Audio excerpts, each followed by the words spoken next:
Mesdames, Mesdemoiselles, Messieurs, bonjour. Brrr, qu'il fait froid, je crois que c'est la réflexion que nous avons été nombreux à nous faire ce matin en mettant le nez dehors. Et oui, ce mois de septembre, on nous le promettait pourtant beau, mais il a déjà fait quelques pas, de grands pas vers l'automne et peut-être même vers l'hiver. Il a gelé cette nuit en Haute-Loire et dans le Limousin. On peut espérer tout de même, paraît-il, du soleil, mais il n'est plus guère question maintenant de chaleur. Optimisme pour l'Europe. Les réunions européennes de Rome ont marqué ce matin un progrès très net en direction de l'union monétaire. Les ministres des Finances des 10 pays, les 6 plus les 4 candidats, ont défini ce que sera le Fonds de coopération monétaire de l'Europe. À Rome, Patrice Duhamel. À vous, Rome. Sauf surprise de dernière heure, le sommet européen aura bien lieu à Paris à la date prévue du 19 octobre. Ici, c'est le sentiment presque unanime. Ce sera d'ailleurs peut-être une certitude à l'issue du dernier acte qui se joue dans moins de 2 heures maintenant à Frascati. Dès 9 heures ce matin au ministère italien du Trésor, les 10 ministres des Finances ont repris le travail pour finir de débroussailler le chemin. Hier, des progrès sensibles ont été accomplis. Les experts ont travaillé une bonne partie de la nuit, mais quelques points sont encore à éclaircir. Exemple, le Fonds monétaire européen, instrument de lutte contre la spéculation, et point de départ peut-être d'une véritable union monétaire. Son principe est accepté. Pour son approvisionnement, on avance le chiffre de 2 milliards de dollars, plus de 10 milliards de francs actuels, mais son fonctionnement soulève encore quelques difficultés. Même chose pour le plan anti-hausse des prix. Si personne ne conteste sa nécessité, son contenu par contre est discuté. Aller trop loin dans la coordination, ce serait peut-être, disent certains, mettre le doigt dans l'engrenage de la supranationalité. Et puis, des questions brûlantes continuent de se poser. Les Anglais, par exemple, vont-ils laisser flotter la livre plus longtemps, ouvrant ainsi une brèche dans le front monétaire commun? Pour surmonter les dernières divergences, chacun des 10 devra sans doute faire de nouvelles concessions. Mais déjà, on pense que la plateforme établie ici à Rome constituera un tremplin suffisant. Le chemin étant ainsi déblayé, le sommet de Paris pourrait alors marquer une nouvelle accélération de la construction européenne. Ici Rome, 24 heures sur la une. Oui, en tout cas, la France ne prendra pas de décision officielle concernant le sommet européen prévu en octobre avant que le cabinet français ne se soit réuni, en principe vendredi prochain. C'est ce qu'a précisé ce matin ses collègues de la communauté, M. Maurice Schumann. Les journalistes présents à Rome ont pu constater que les mesures de sécurité étaient plus importantes qu'à l'ordinaire. Le plan de protection concerne particulièrement les ministres allemands. Et d'ailleurs, cet après-midi et ce matin, plus exactement à Frascati, à 30 km de Rome, les ministres des Affaires étrangères ont parlé de la lutte commune contre le terrorisme. Et M. Walter Scheel a souligné que la communauté européenne se devait de présenter une attitude commune devant, je cite, ce fléau tragiquement illustré à Munich. De leur côté, les Israéliens ont pris des dispositions pour leurs représentants à l'étranger, mais surtout, M. Abba Eban a déclaré hier soir que la responsabilité de la sécurité des Israéliens à l'étranger incombait aux pays intéressés. Quant à Mme Golda Meir, elle a rendu hommage à l'attitude ferme du gouvernement allemand.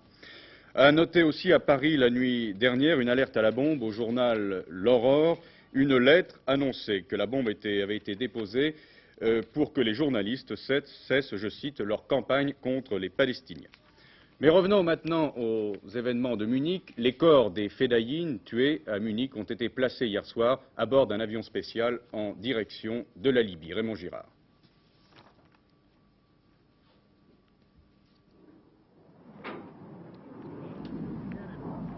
Les membres du Conseil de la Révolution libyenne ont accueilli hier soir à Tripoli l'avion spécial transportant les corps des 5 Palestiniens tués à Munich. Les funérailles des 5 Fedayines, qui sont devenus dans le monde arabe des martyrs de la liberté, devaient se dérouler ce matin à la mosquée Bourguiba de Tripoli. Dans leur testament commun, publié par l'agence d'information palestinienne Wafa, les 5 Fedayines déclarent ne pas avoir cherché à tuer des innocents, mais à faire comprendre au monde la tragédie du peuple palestinien. Autre point chaud, le Vietnam. Une centaine d'avions américains et sud-vietnamiens ont été détruits la nuit dernière sur la base aérienne de Bien Hoa, à 30 km au nord-est de Saïgon. Bien Hoa, où se trouve le quartier général du 3e corps d'armée qui assure la défense de Saïgon, est toujours en état d'alerte. Ce sabotage spectaculaire est de loin le plus important à l'actif du Viet Cong depuis le début de la guerre, plus important encore que celui de Tan Son Nhut en 1967, comme on le voit sur ces images, lorsque les Américains avaient perdu 65 appareils. 2 soldats sud-vietnamiens ont été tués par l'explosion, tandis que 40 soldats américains et une vingtaine de soldats sud-vietnamiens étaient blessés. Le troisième point chaud du monde, l'Irlande, où il y a encore eu plusieurs victimes le week-end dernier. L'avenir se joue peut-être en ce moment même à Chequers, la résidence de campagne de M. Hiss. Le Premier ministre britannique s'entretient avec 6 représentants de la minorité catholique d'Irlande du Nord. En France, les négociations dans la fonction publique semblent s'acheminer vers un accord déjà approuvé, en tout cas par la Fédération de l'éducation nationale. Cet accord permettrait de rétablir les fonctionnaires de la catégorie B à leur juste place dans l'échelle de la fonction publique. Voici une phrase qui mérite en tout cas quelques explications. La catégorie B dans la fonction publique, ce sont 500 000 fonctionnaires en activité auxquels s'ajoutent près de 150 000 retraités. Les 2/3 de ces fonctionnaires B sont des instituteurs, les autres sont des employés de ministère, par exemple les receveurs des PTT ou les fonctionnaires des impôts, ou des techniciens des travaux publics ou des agents hospitaliers. Ce sont, si vous voulez, des fonctionnaires moyens. La catégorie B constitue le quart des fonctionnaires actifs. Si l'accord approuvé hier par la FEN et les autonomes devenait définitif, ce serait 1,5 milliard de nouveaux fonds de plus pour les fonctionnaires B, et ceci pour 4 ans. La répartition par catégorie se ferait au cours de discussions techniques qui devraient commencer la semaine prochaine. Mais si tous les syndicats ne signent pas, l'accord pourrait être remis en question. Hier soir, M. Pierre Messmer répondait en direct aux auditeurs d'Europe numéro 1. 2 rappels intéressants ont été faits par le Premier ministre. Dès la fin de ce mois, le gouvernement se préoccupera de l'augmentation du SMIC, le salaire minimum. Quant à la pression fiscale, elle va diminuer dans le budget 73 pour se situer à 18,1% environ, c'est-à-dire le taux le plus bas jamais pratiqué en France. Pas d'impôts nouveaux, paraît-il, mais certains légèrement majorés, comme la vignette automobile. Ce soir, à la télévision, M. Georges Marchais et Alain Peyrefitte seront à armes égales. Le secrétaire général adjoint du Parti communiste, le secrétaire général de l'UDR, s'affronteront sur le thème « Le monde socialiste, réussite ou échec ». À Lyon, l'instruction a repris sérieusement hier sur l'affaire du proxénétisme. 9 policiers ont été entendus, ainsi qu'un député, M. Édouard Charret, député démissionnaire récemment de l'UDR. Il y a quelques jours, M. Charret avait démissionné de l'UDR et hier il est resté plus de 3 heures dans le bureau du juge Hanoteau. Mais en sortant du cabinet du juge, il n'a rien voulu dire. Il a toutefois laissé entendre qu'il était décidé à déposer plusieurs plaintes et qu'il se sentait mieux maintenant qu'il s'était expliqué avec le juge d'instruction. Rappelons que le nom de M. Charret a été cité dans cette affaire, en particulier au sujet d'une photographie sur laquelle il figurait en compagnie d'hôteliers douteux.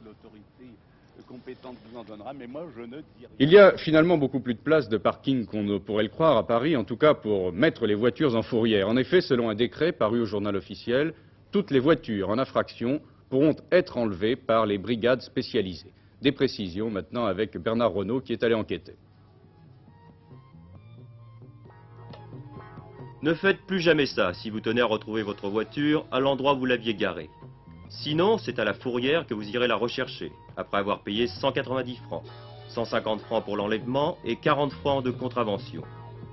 Ne vous étonnez donc pas si, après avoir laissé votre automobile devant un arrêt de bus, une porte cochère en stationnement sur un pont, sur les clous, les trottoirs, comme c'est maintenant devenu chose courante, devant une bouche d'incendie ou tout simplement au double fil, vous seriez tout surpris de ne pas la revoir. De plus, si votre voiture n'est pas en bon état, si vous stationnez au même endroit depuis plus de 7 jours, 24 heures pour Paris, votre véhicule, là encore, risque de trouver une place dans une des fourrières de la capitale. En effet, depuis hier matin, la police passe à l'action. Les enlèvements de véhicules, jusqu'alors relativement exceptionnels, vont désormais se multiplier dans les jours prochains.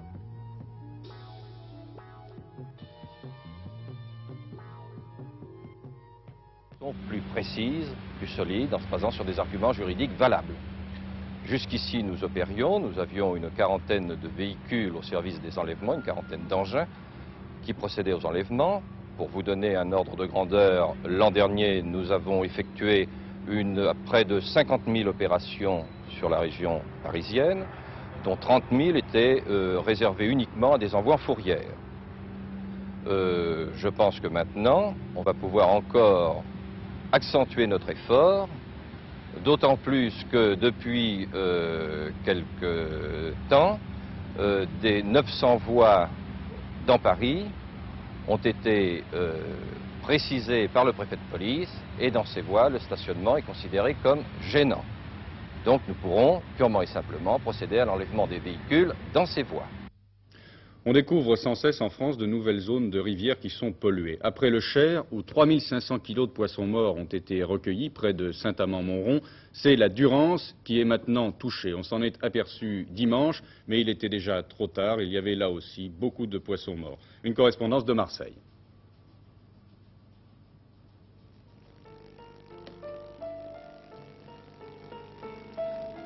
En raison des pluies qui sont tombées en haute montagne depuis 3 jours, la Durance charriait de grosses eaux boueuses. Or, hier matin, des pêcheurs devaient découvrir sur les berges des bancs de poissons morts. Il y avait flottant le ventre en l'air toutes espèces de poissons blancs, y compris des anguilles. Cette nouvelle pollution des eaux de la Durance pourrait avoir comme origine une usine de la région située sur le Calavon qui aurait profité des grosses eaux pour nettoyer ses réservoirs.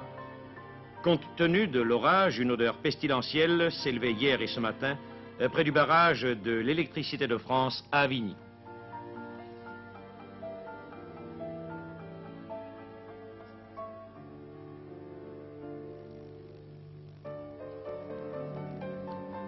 Affaire à suivre donc, car certaines fédérations entendent bien porter l'affaire en haut lieu afin que soient prises certaines mesures contre les pollueurs professionnels.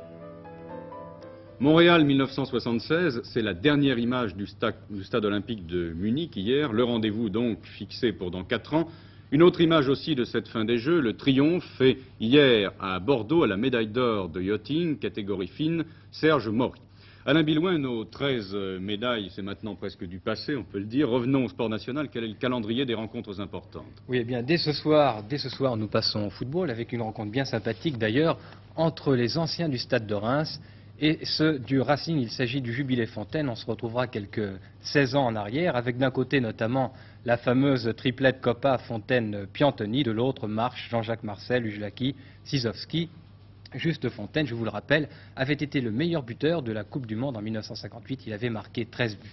Mais demain soir, là, nous passons vraiment aux choses très sérieuses avec les premiers tours de la Coupe d'Europe de football. L'Olympique de Marseille rencontre Turin. L'OM jouera sans Skoblar, qui est suspendu, sans Novi, qui est blessé, et sans son terrain mascotte, car le stade Vélodrome a été suspendu après les incidents l'an dernier contre Ajax. L'adversaire de l'OM, c'est la Juventus de Turin, l'un des clubs les plus prestigieux d'Europe. Rappelez-vous Boniperti, Siveri et puis John Charles. Le match se déroulera donc à Lyon demain soir. À Lyon se sont entraînés hier soir les joueurs de Turin. Vous allez le voir en compagnie de Paul Laporte. Arrivés dimanche après-midi à Lyon, les joueurs de la Juventus de Turin se sont entraînés hier soir au stade de Gerland et reconnu les installations. Ils ont été sensibles à l'hommage rendu par les dirigeants lyonnais.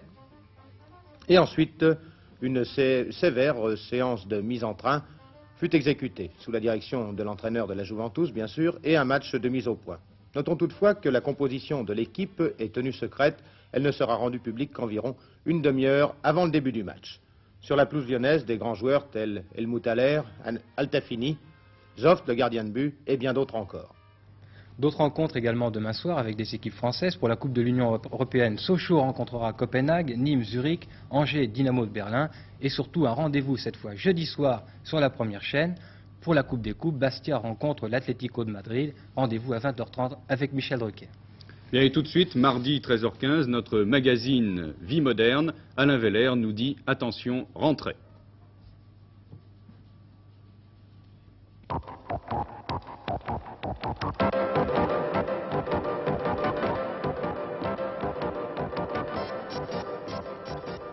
Vous l'avez échappé belle. Vous avez réussi à rentrer sain et sauf de votre lieu de vacances. Mais d'autres dangers nous guettent au détour quotidien de nos activités professionnelles. En langage administratif, on appelle cela sans fantaisie, accident du travail. Gilbert Denoyant ouvre ce dossier. Le retour des vacances marque une augmentation sensible des accidents du travail. Il est la cause d'un relâchement dans l'observation des mesures de sécurité. 1 110 000 accidents du travail en 1970, dernière statistique connue, dont 2114 accidents mortels. Cela représente 28 millions de journées de travail perdues, coût 30 milliards, c'est-à-dire 8 milliards de cotisations sécurité sociale payées par les employeurs, plus les coûts indirects, bris de machines ou de matériel, arrêt de fabrication. L'accident du travail a donc une résonance humaine et économique. La sécurité doit être intégrée aux techniques de production, mais également aux consignes de travail. Le bâtiment et la métallurgie sont deux secteurs d'activité qui emploient près de 4 millions de salariés et qui se trouvent en tête pour le nombre des accidents du travail. La raison en est les dangers plus nombreux et plus graves que l'on peut y rencontrer. C'est pourquoi nous ferons notre rentrée avec eux, pour faire le point sur les accidents du travail en décroissance depuis 5 ans et pour rappeler l'effort que chacun doit faire, salariés et employeurs, pour les éviter.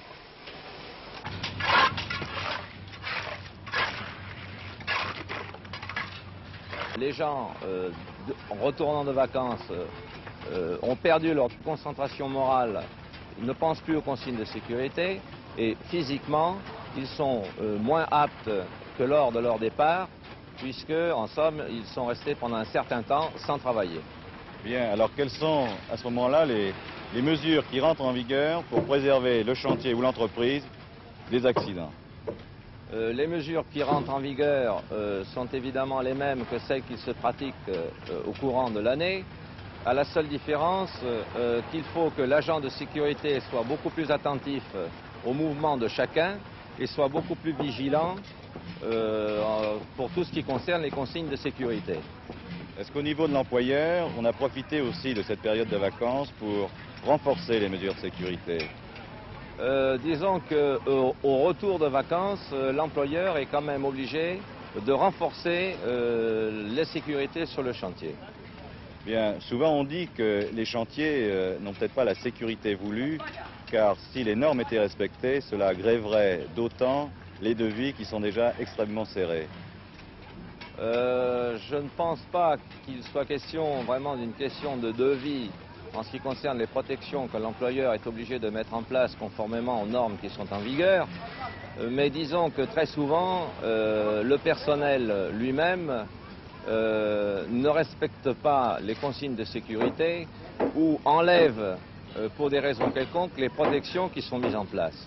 Les raisons qui font que l'ouvrier enlève les protections, c'est que pour accéder à un endroit bien déterminé du lieu de travail, il pense qu'il est plus facile d'enlever la protection, mais ce qu'il fait, c'est qu'il oublie très souvent de la remettre en place, ce qui fait que le collègue qui passe derrière se trouve très souvent devant un trou alors qu'initialement il y avait une protection. Et c'est à ce moment-là que doit intervenir le responsable de sécurité. C'est exact. C'est à ce moment-là que l'agent de sécurité doit intervenir et prévenir immédiatement le responsable de façon à ce que les protections soient remises immédiatement. Le responsable de sécurité n'appartient pas à l'entreprise. Il est nommé par une commission paritaire comprenant des représentants des employeurs et des fonctionnaires de l'inspection du travail. Son rôle lui permet d'intervenir rapidement sur les dangers encourus sur les lieux de travail par les ouvriers et de faire respecter la législation en vigueur. Mon activité sur le chantier consiste à prévoir des protections efficaces, à contrôler le personnel qui circule sur le chantier, aussi bien point de vue hygiène, garde-corps, appareil électrique, tout est endroit dangereux, le port du casque naturellement, une discipline qui soit stricte et que je fais appliquer par droit d'affiche. Bon, ben là, par exemple, les consignes de sécurité ne sont pas respectées. Là. Elles ne sont pas respectées, effectivement. Vous le voyez bien que nous avons du matériel qui est disponible. Donc là, il y a une faute du responsable de la plateforme de travail. Étant donné que le travail, des fois, est un peu poussé, l'ouvrier, par lui-même, on lui demande un peu trop de rythme de travail. Là, j'estime que l'entreprise doit être pénalisée. Donc vous allez faire un rapport. Exactement. Si derrière vous, il ne me semble pas qu'il y ait de rambarde. Là non plus, il n'y a pas, les mesures de sécurité ne sont pas... Non, effectivement. Ben, je vous dis, c'est toujours pareil. C'est le travail qui est, le rythme du travail qui est demandé trop excessif aux ouvriers. Et... Ça fait quand même beaucoup de non-observation. Exactement. Et ça, nous allons prendre des mesures énergiques pour que l'entreprise puisse, dans les meilleurs délais, nous donner une satisfaction. La sécurité doit donc être conçue comme un élément de la hiérarchie de l'entreprise, et cela à tous les niveaux, de la direction à l'ouvrier. Elle est la prise de conscience de tous ceux qui travaillent dans l'usine, l'atelier ou le chantier. C'est ce qu'a compris une grande usine de métallurgie, premier fabricant d'emballage de boîtes de conserve, qui à tous les niveaux est à la recherche de progrès dans la prévention, favorisant ainsi un meilleur climat dans l'entreprise.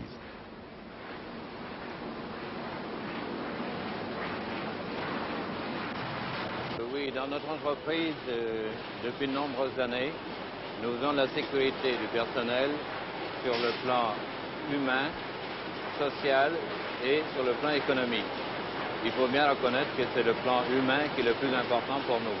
Je crois que vous avez essayé d'intéresser toutes les parties prenantes à la sécurité, c'est-à-dire le fabricant de machines, les gens qui travaillent sur les postes et les responsables de l'usine. Oui, les sécurités ont été mises au point par notre direction technique à Paris, mais en collaboration avec les utilisateurs des machines.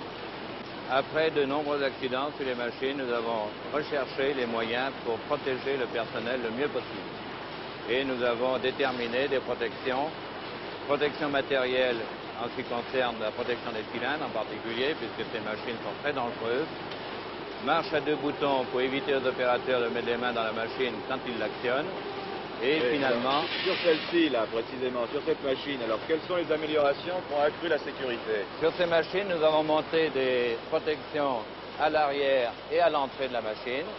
Nous avons monté des commandes à 2 boutons et des barrages à cellules photoélectriques devant les cylindres. C'est-à-dire que les 2 boutons empêchent de mettre les mains quand les cylindres sont en marche. Exactement.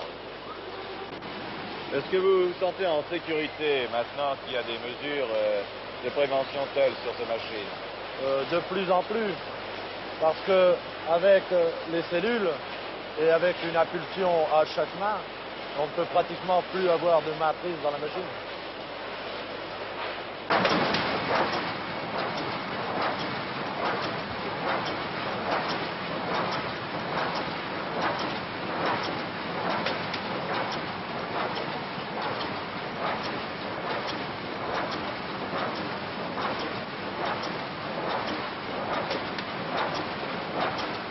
On a souvent l'habitude de juger d'une affaire, d'une entreprise ou d'une usine en demandant les résultats de sécurité et en pensant que lorsque les résultats sont bons, l'usine est bien gérée et que quand les résultats sont mauvais, elle est mal gérée. Je pense que si on n'aligne que des chiffres, la sécurité coûte cher, bien évidemment, mais il n'y a pas dans une entreprise que des chiffres et la sécurité, à mon avis, est extrêmement rentable à terme, parce que nous avons à nous préoccuper de problèmes sociaux, de climat dans l'entreprise, et je pense que dans tous les cas, on est gagnant.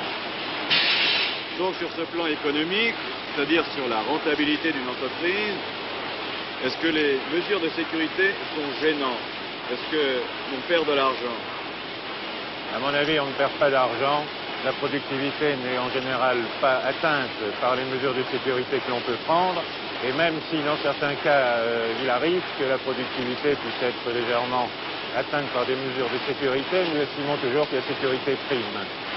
Est-ce qu'on pourrait dire en conclusion, monsieur, qu'en fin de compte, la sécurité coûte cher que si elle n'est pas appliquée? Oui, exactement, je suis bien de votre avis.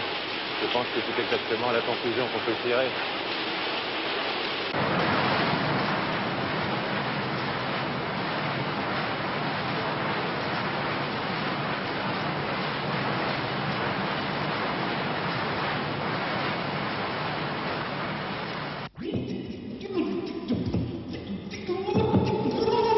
Autre profession, autre danger. L'accident que risquent les cadres, c'est le surmenage et la dépression nerveuse. Un problème très sérieux qu'Éric Clouet expose avec le sourire.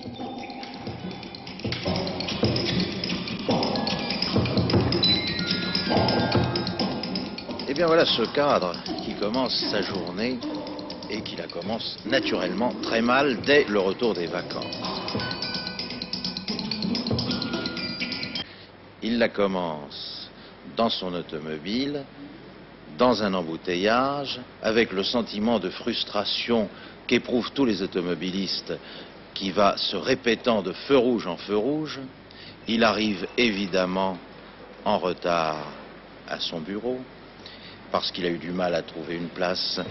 Et là aussi, frustration d'être obligé parfois de payer son parking. Au pas de course, il gagne son bureau. Il arrive dans son bureau pour voir, quoi, une masse de dossiers épouvantables qui déjà le dispose mal pour sa journée. Et déjà le surmenage.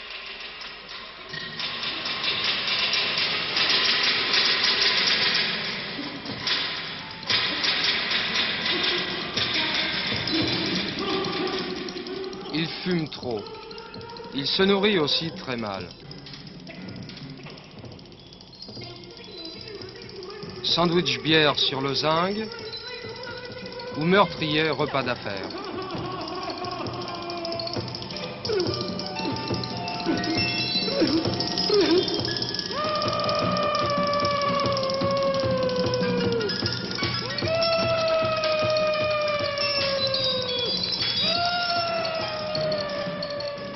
Un remède peut-être, l'exercice au bureau.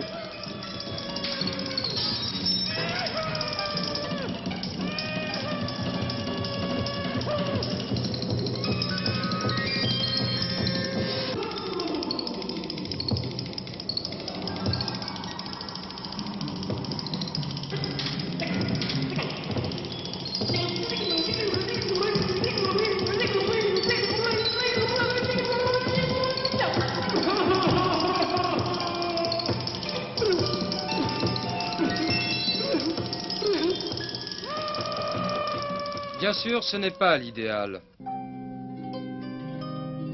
La solution, c'est peut-être le bureau à la campagne.